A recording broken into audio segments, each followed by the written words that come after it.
할렐루야. 우리나라 사람들은 조급병이 있는 것 같습니다. 뭐든지 빨리빨리 하려고 하고 어떤 일들을 하면 하루아침에 자기가 하는 것을 이루려고 하는 생각들이 많은 것 같습니다. 빨리빨리 해야 한다는 것이 꼭 나쁜 것은 아닙니다. 그것은 우리나라의 경우에 인터넷 보급을 세계 최고의 수준으로 만들어냈고 또 빨리빨리 하자는 것은 경제 성장을 선진국 수준으로 끌어올리는 데 공헌을 했습니다. 그런데 반대로 이 빨리빨리 해야 된다고 하는 조급증은 사람들을 조급하게 만들고 스트레스를 받게 만들고 자기 욕구가 빨리 이루어지지 않으면 그런 것들이 분노나 폭력으로 나타나기도 했습니다. 또 빨리빨리 하다 보니까 사고와 질병들이 나타나게 되고 사회적인 문제가 일어나기도 했습니다. 사람들이 무엇인가를 빨리 이루려고 하다 보니까 조급해지고 또 빠른 성취를 위해서 반칙을 쓰고 원칙을 위배하는 경우도 생겨났습니다. 기독교 영성가 리처드 포스터라고 하는 분은 이 조급함이라고 하는 것은 마귀적인 것이 아니라 마귀다, 이렇게까지 이야기를 했습니다. 우리 자신을 좀 가끔은 멈춰서고 돌아보는 지혜가 필요한 것 같습니다. 버섯 가운데 어떤 것은 6시간이면 버섯이 다 자라는 것도 있다 그럽니다. 우리가 즐겨 먹는 호박은 1년 초 식물이지만 6개월 정도면 다 자란다고 그럽니다. 참나무는 자라는데 한 6년 정도가 걸리고 참나무가 아주 튼실한 나무로 보여지려면 한 100년 정도 걸린다고 그럽니다. 사람의 인격도 오랫동안 훈련되어야 덕스러운 사람이 될 수가 있습니다.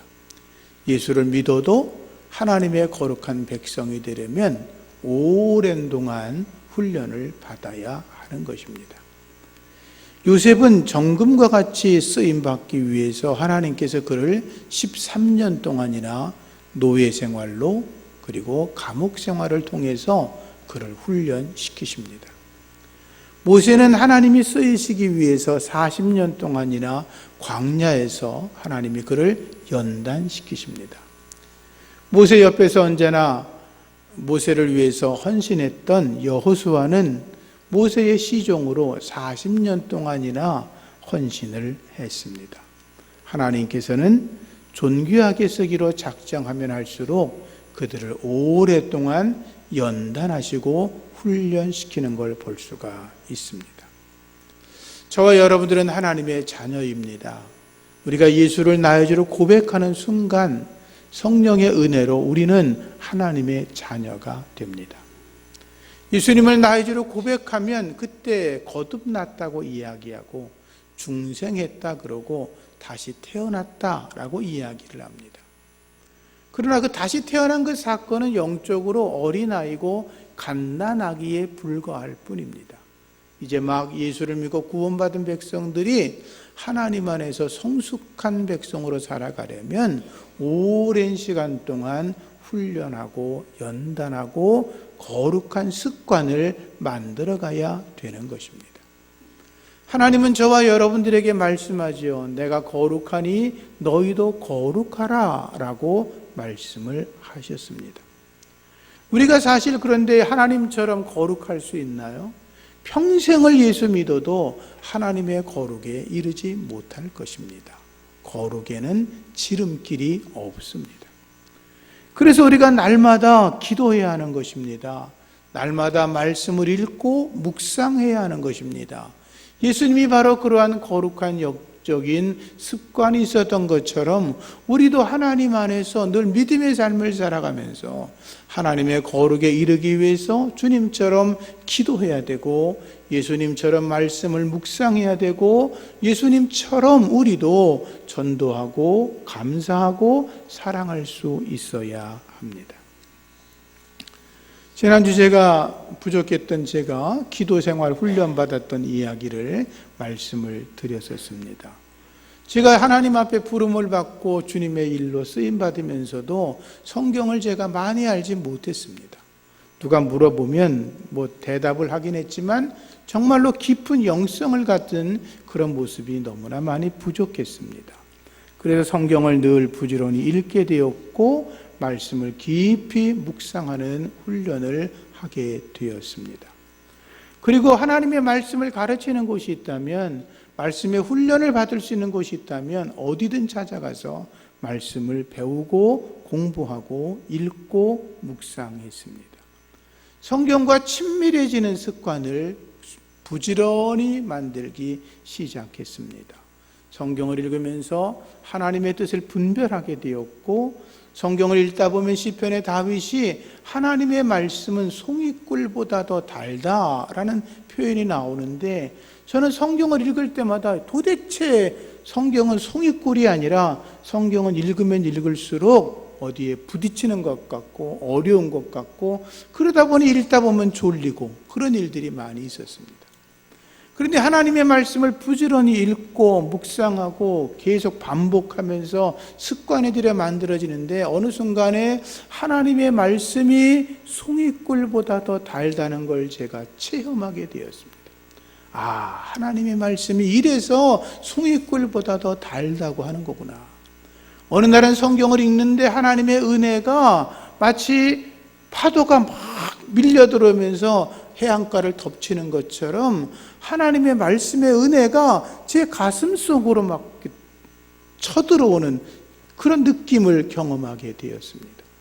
하나님의 말씀을 읽으면 성경의 말씀들이 막 운동력 있게 움직이면서 그 말씀이 살아있는 것을 경험하게 되었습니다.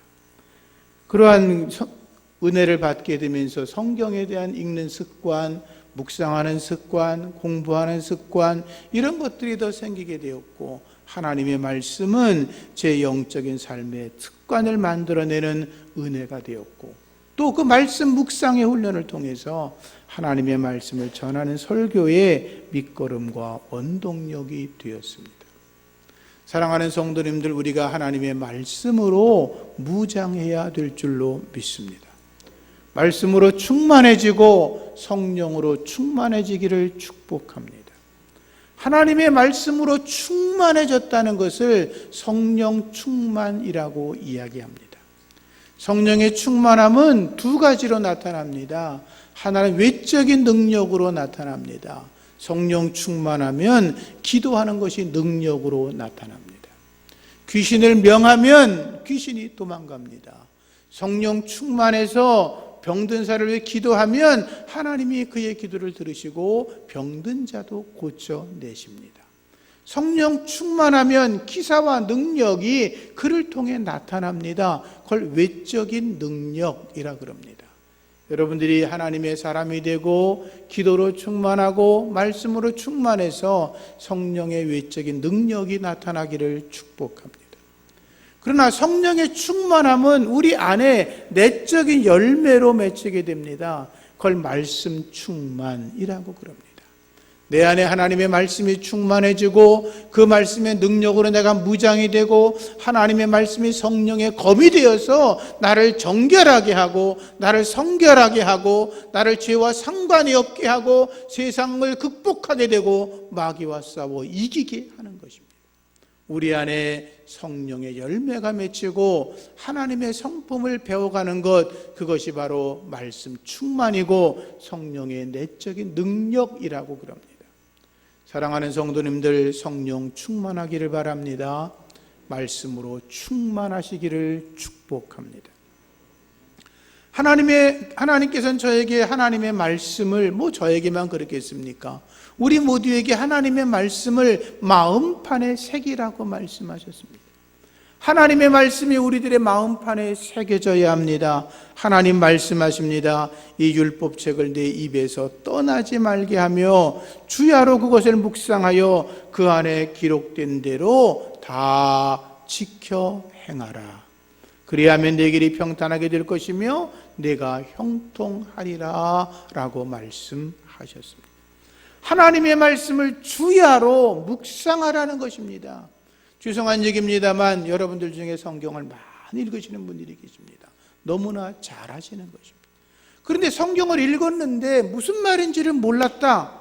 그런다면 문제가 있는 것입니다. 내가 하나님의 말씀을 읽는 것도 중요하지만 더 중요한 것은 내가 하나님의 말씀을 읽으면서 묵상하고 그 하나님께서 내게 그 말씀을 통해서 무슨 말씀을 하시려고 하는지를 여러분들이 깨닫고 들을 수 있어야 합니다. 그리고 그것을 행동으로 옮길 수 있을 때 우리가 말씀의 사람이 되고 주님 안에서 능력의 사람이 되는 줄로 믿으시기 바랍니다. 그렇게 하시기를 축복합니다. 말씀을 읽었는데 무슨 말인지를 모르겠어요.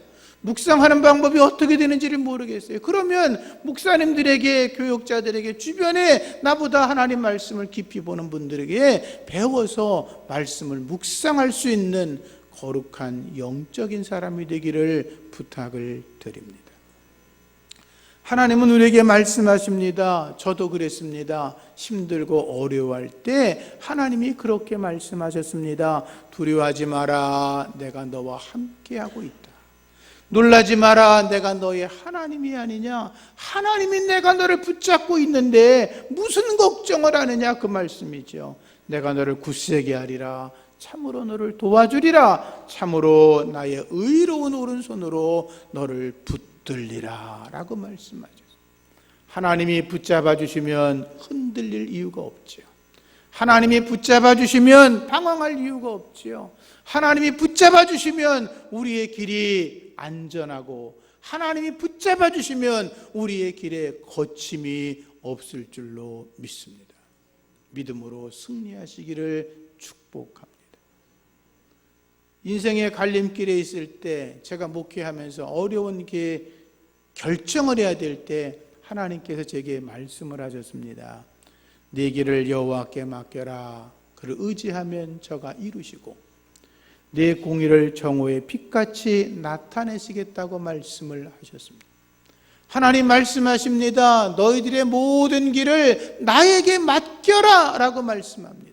하나님께 맡기라고 하는 그 말은 너희 욕심대로 행하지 말고 하나님의 뜻대로 모든 걸 결정하며 선택하며 나가면 내가 그 모든 일들을 선하게 이루어 주겠다라고 말씀하시는 것입니다. 문제가 있습니까? 그 모든 문제를 하나님의 뜻대로 맡기는 여러분 되기를 주의 이름으로 부탁합니다.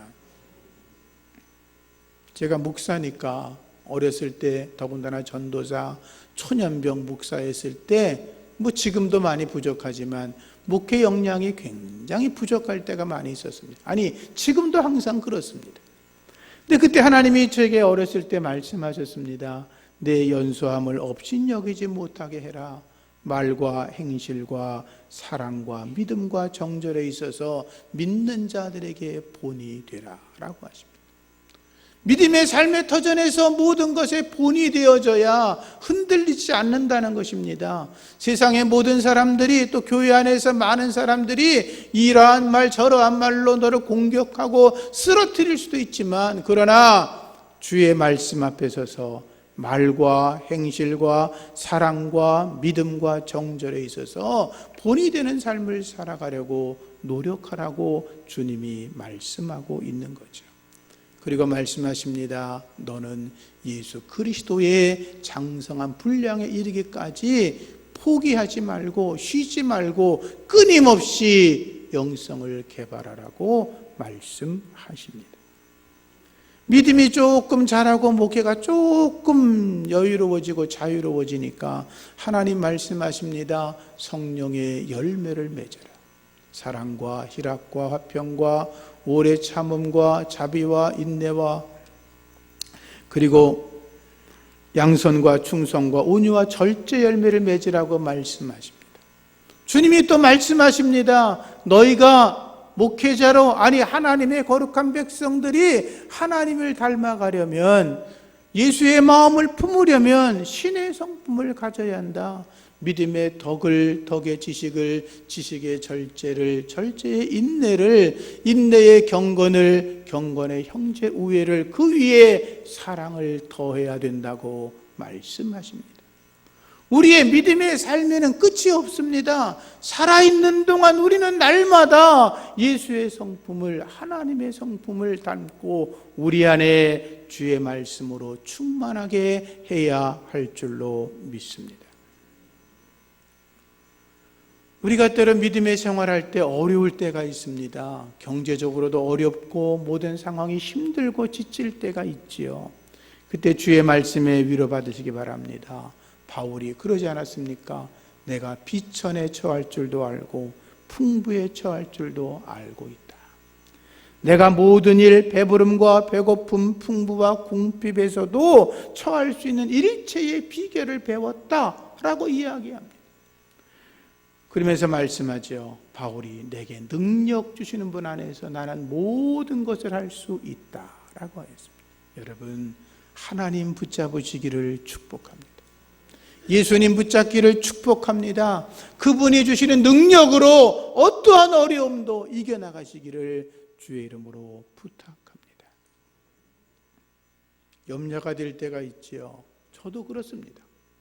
제가 말씀드린 것처럼 어려서부터 제가 목회를 시작하면서부터 지혜가 부족하고 목회 역량이 부족하니까 그때마다 염려가 돼서 주님께 기도하면 하나님이 그러십니다. 염려하지 마라. 모든 일에 기도와 간구를 해라. 감사함으로 기도해라. 그리하면 모든 지각에 뛰어나신 하나님의 평강이 네 마음과 생각을 지키실 거라고. 어떤 일이 염려가 되면 그래서 저는 기도합니다. 감사하며 기도합니다. 왜? 하나님이 말씀하셨으니까.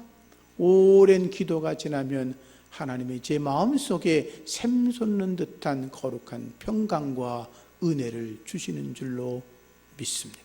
또 그렇게 주님을 섬기고 있습니다. 하나님께서 우리에게 주신 은혜 가운데 있어야 합니다. 말씀이 내 안에서 역동적으로 움직여져야 합니다. 항상 기뻐하라, 쉬지 말고 기도해라, 범사에 감사해라. 항시범의 신앙이 내 삶을 지배할 수 있어야 합니다. 말씀으로 살아가는 사람들, 그 말씀이 능력인 것입니다. 거룩한 기도의 습관, 거룩한 말씀의 습관을 만들어내시기를 축복하고, 그것이 만들어지면 그것들이 나의 커다란 영적 울타리가 되는 것입니다. 나를 지켜주는 겁니다. 흔들리지 않는 것입니다. 하나님의 말씀이 내 발의 등입니다. 하나님의 말씀이 내 길의 빛이 되었다고 하는 다윗의 고백이 여러분의 고백이기를 주의 이름으로 축복합니다.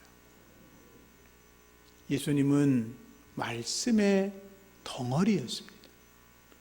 요한복음 1장 1절은 태초에 말씀이 계시니라 이렇게 시작합니다. 그 말씀은 하나님과 함께 계셨고 그 말씀은 예수 그리스도라고 말씀하고 있습니다.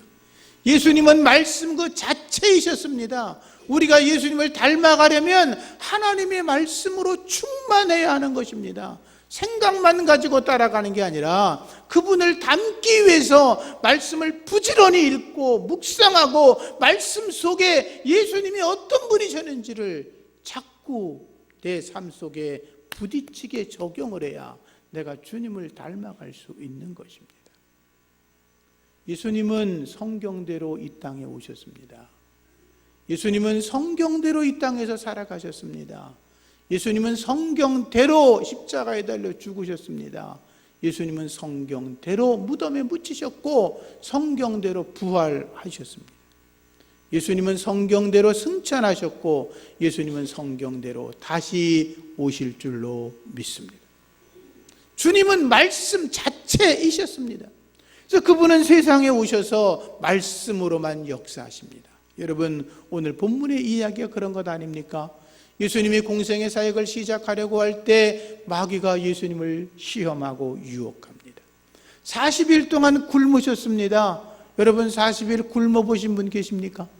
저도 못 해봤습니다. 저는 3일만 굶어도 견디지 못합니다. 저는 금식 체질은 아닌 것 같아요. 그런데 여러분, 우리가 40일을 굶은 사람에게 마귀가 그러는 겁니다. 너 능력 있지? 너 하나님의 아들이지? 너 메시아지? 그럼 너의 능력을 보여봐. 너 배고프잖아. 돌멩이 가지고 떡을 만들어 먹어봐. 너 같으면 충분히 할 수 있어. 만약 그렇게 했다면 사람들이 너를 보고, 야, 돌멩이를 가지고 떡을 만들어? 하나님의 아들이 맞네, 박수 칠 거니까 돌을 변해서 떡을 만들어 먹어봐. 배고픔도 이겨보고 사람들에게 존경도 받아보고.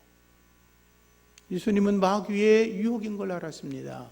말씀하십니다. 사람이 떡으로만 살 것이 아니라 오직 하나님의 입으로부터 나오는 모든 말씀으로 살 것이니라. 주님이 말씀으로 라고 말씀하셨어요. 하나님의 말씀으로. 그런데 예수님이 갑자기 어떤 자기 기분으로 말씀하신 게 아니에요.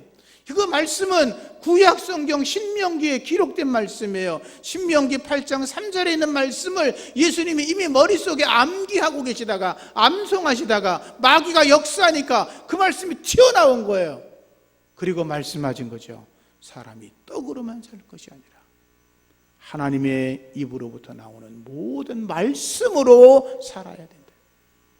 예수님께서 말씀으로 마귀를 대적하니까 이번엔 마귀가 예수님을 높은 성전 꼭대기에 데려갑니다. 그리고 이렇게 말합니다. 너 아까 성경 얘기했지? 너 지금 한번 뛰어내려봐. 성전에 뛰어내리면 시편 91편에 보니까 이렇게 되어 있잖아. 뛰어내리면 하나님의 사자가 나타나서 네 발이 땅에 돌에 부딪히지 않게 너를 받들어 준다고 했잖아. 그 뛰어내려봐. 그건 성경 얘기 아니니? 그럴 수 있잖아요. 뛰어내렸는데 땅에 떨어진 게 아니라 천사가 받들어주면 보는 사람들이 전부 다 와, 할렐루야, 최고, 그럴 거 아니에요. 예수님께서 사탄에게 말씀하십니다. 예수님은 이렇게 말하죠. 너 성경 얘기했니? 내가 성경으로 너에게 말하지. 또 기록되었으되 주 너의 하나님을 시험하지 말라 하였느니라. 이 말씀도 신명기 6장 16절에 있는 말씀이에요. 예수님은 성경에 정통하셨던 거예요. 마귀가 포기하지 않습니다. 예수님을 산 높은 곳에 올라가 온 천하를 다 보여주며 말하죠. 나에게 한번 경배해. 내가 절하면 내가 이 세상의 모든 권세를 너에게 넘겨줄 거야. 예수님 말씀하십니다. 사탄아 물러가라. 주 너희 하나님께 경배하고 다만 그를 섬기라. 사탄은 말합니다. 내게 경배하면, 사탄을 숭배하고 우상을 섬기면, 사탄 앞에 엎드려 절하면 세상의 모든 걸 다 주겠다고 말하지만 예수님 말씀하십니다. 오직 하나님만 경배하고 그분을 섬기라고. 그 말씀도 신명기 6장 13절에 기록된 말씀이었습니다. 예수님은 말씀으로 충만하셨습니다. 여러분도 말씀으로 충만해야 죄와 세상과 마귀와 싸워 이기는 줄로 믿으시고 부지런히 말씀을 읽고 묵상하고 공부할 수 있기를 주의 이름으로 부탁을 드립니다. 예수님께서 12살 되었을 때 6월절에 성전에 가셨습니다. 거기서 이제 부모님들은 6월절을 다 끝나고 집으로 돌아가고 친척들 돌아가는데 예수님만 남아 계셨습니다. 율법학자들하고 말씀을 논의합니다. 그런데 예수님이 하시는 말씀이 얼마나 탁월한지 주님의 지혜와 대답에 모든 사람이 놀라워했다고 성경은 기록하고 있지요. 어려서부터 말씀으로 충만하셨던 것입니다. 여러분의 자녀를 어려서부터 말씀으로 훈련하시기를 부탁합니다. 우리말에 3살 버릇이 80까지 간다. 생각 없이 늘 그 말을 이렇게 이해하고 있었는데, 심리학을 이렇게 상담학을 이런 걸 공부하다 보니까, 교육학을 공부하다 보니까 어린아이들, 사람은 만 2살 이전에 그의 인격과 삶의 자세가 결정된다는 거예요. 그러니까 2살이 딱 지나면 아이를 바꿔내기 어렵다는 거예요. 6세 이렇게 말하는 분도 있는데 거의 모든 학자들은 이미 2살 이전에 그 사람의 인생이 결정된다는 거예요. 어려서부터 더 나이가 들어지기 전에 하나님의 말씀으로 우리 아이들을 양육해야 그들이 주 안에서 복되게 살아갈 줄로 믿습니다. 예수님께서 공생의 사역을 시작하시면서 회당에 들어가셨습니다. 회당에 들어가면서 많은 사람들이 앉아 있으니까 랍비에게, 회당장에게 성경 이사야서를 가져오라고 하십니다. 우린 지금 다르게 성경을 들고 다니니까 언제든지 찾아볼 수 있지만 당시에는 성경이 몇 권 있지 않았습니다. 구약 성경을 다 써놨다 그래도 구약 성경을 다 모으면 아마 이 산더미처럼 쌓였을 겁니다. 회당에마다 그 모든 게 다 있지 않았습니다. 회당에 그 부분에 조각만 있는 곳들이 많았습니다. 예수님께서 이사야서 4본을 찾아오니까 거기서 성경을 쭉 펼치더니 말씀하십니다. 너희들 들어라. 이사야 선지자가 이렇게 말했다. 주의 성령이 내게 임하셨으니 이는 가난한 자에게 복음을 전하게 하시려고 내게 기름을 부으셨고 나를 보내사 포로된 자에게 자유를, 눈먼 자에게 다시 보게 함을 전파하고 눌린 자에게 자유롭게 하고 주의 은혜의 해를 전파하게 하려 하였다라고 말씀합니다. 그리고 나서 이게 무슨 소리야? 하고 있는 그들에게 이렇게 말씀하십니다. 오늘 이 글이 너희 귀에 응하였다.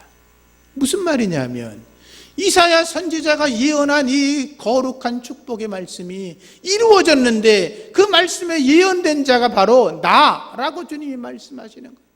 너희가 나를 믿으면 너희가 포로되었어도 자유하게 될 거다. 너희가 가난한 자들이지만 복음을 받아들이게 될 거다.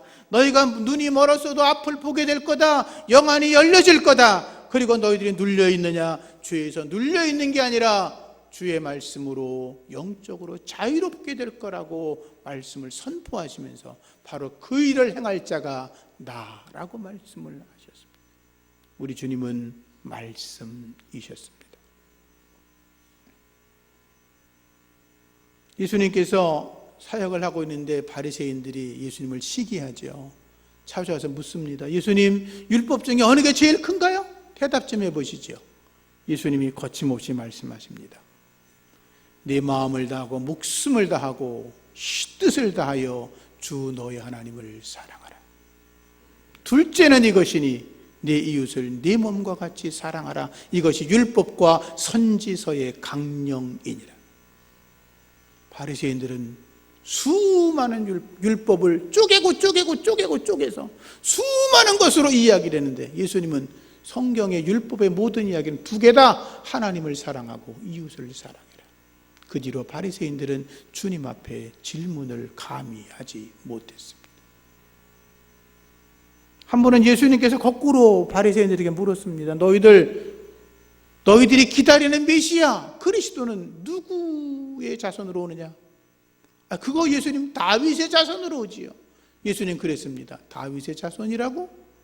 그러면 다윗이 그리스도를 주라고 칭한 말씀이 시편에 나오는데 그러면 어떻게 다윗이 자기 자손, 자기 후손에게 주님이라고 말할 수가 있냐? 그들은 더 이상 대답을 하지 못했습니다. 예수님이 주님이신 것입니다. 예수 안에서 말씀으로 충만하시기를 주의 이름으로 축복합니다. 예수님은 복음서를 보면 비유로 많이 말씀하셨습니다. 어떤 말씀들은 비유를 말씀하시고 풀어 가르치기도 하셨고 어떤 것은 비유를 말씀하시고 제자들만 따로 불러서 이렇게 이해시키기도 했습니다. 예수님께서 씨 뿌리는 비유를 비롯한 천국 비유를 많이 말씀하실 때 제자들도 도대체 무슨 말인지를 몰라서 뜻을 물은 적이 있었습니다. 주님이 다 말씀으로 가르치신 뒤에 이사야서 6장 9절의 이야기를 하십니다. 내가 비유로 말하는 이유가 있어.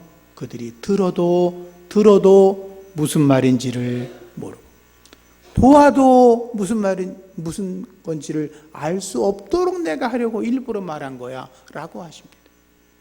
이사야서 예언을 이렇게 말합니다. 너희가 듣기는 들어도 깨닫지 못할 것이요 보기는 보아도 알지 못하며 이 백성들이 마음이 완악하여져서 귀는 듣기에 둔하고 눈은 감았으니 이는 눈으로 보고 귀로 듣고 마음으로 깨달아 돌이켜 내게 고침을 받을까 두렵다. 이렇게 말씀.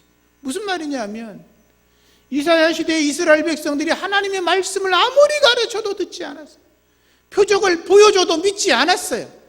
근데 하나님께서 그들에게 여러 번 기회를 줬지만 돌아오질 않아요. 나중에는 이사야 선지자를 통해서 내가 내 말씀을 다시 한번 전하고 가르치고 하는데 그들이 듣지 못하고 보지 못해도 내버두라 그 말이에요. 예수님이 오셔가지고 수많은 기사와 이적을 행했는데도 믿지 않는 사람들이 있어요, 없어요? 더 많았어요. 결국 그들이 예수님의 십자가 달아 죽이잖아요. 예수를 죽이라고, 바라바를 살려주라고 외치잖아요. 그들은 메시아를 죽인 거예요. 보기는 보아도 듣기는 들어도 뭔지 모르는 거예요. 그 말씀이 이루어졌다고 하시는 거예요. 예수님은 말씀으로 자기 백성들에게 가르치셨던 것입니다. 이런 이야기도 있습니다. 당시 예수님 당시의 율법학자들은 이상한 제도를 만들었습니다.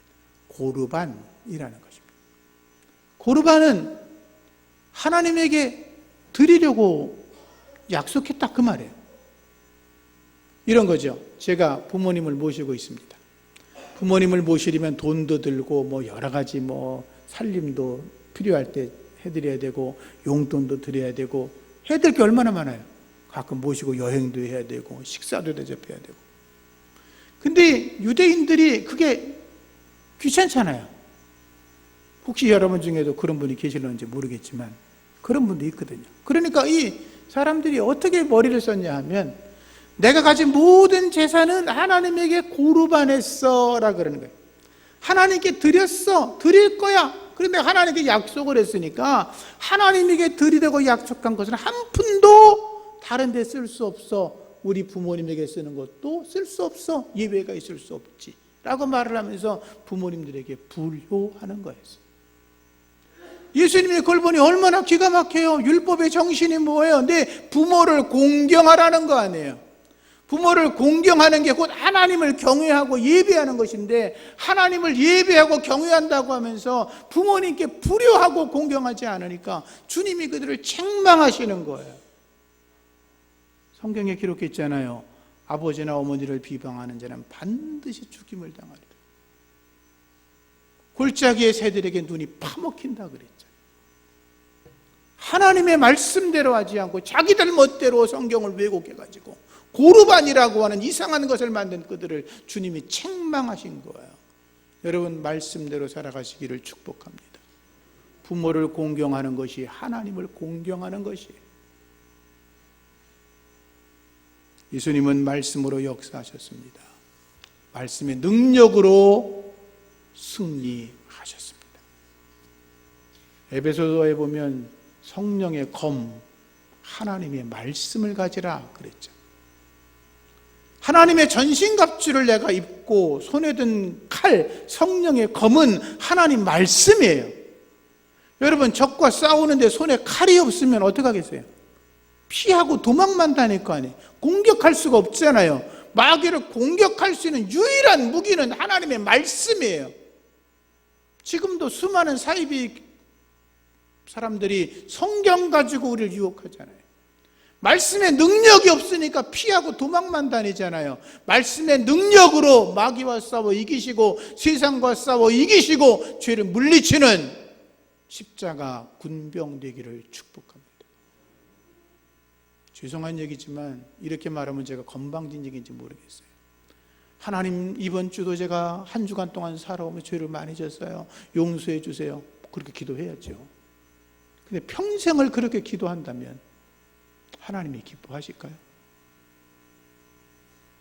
자기를 말씀으로 날마다 정결하게 하고 성결하게 하고 말씀으로 죄와 싸워 이기고 말씀으로 죄의 유혹이 와도 물리치고 말씀을 갖고 있다가 사단이 내게 역사하면 사탄아 물러가라 명령하면서 내가 믿음으로 믿음의 길을 걸어가 승리하고 내가 십자가 길을 걸을지라도 하나님 앞에서 내가 승리했다는 보고를 그래도 한 번쯤은 해야 되지 않겠어요?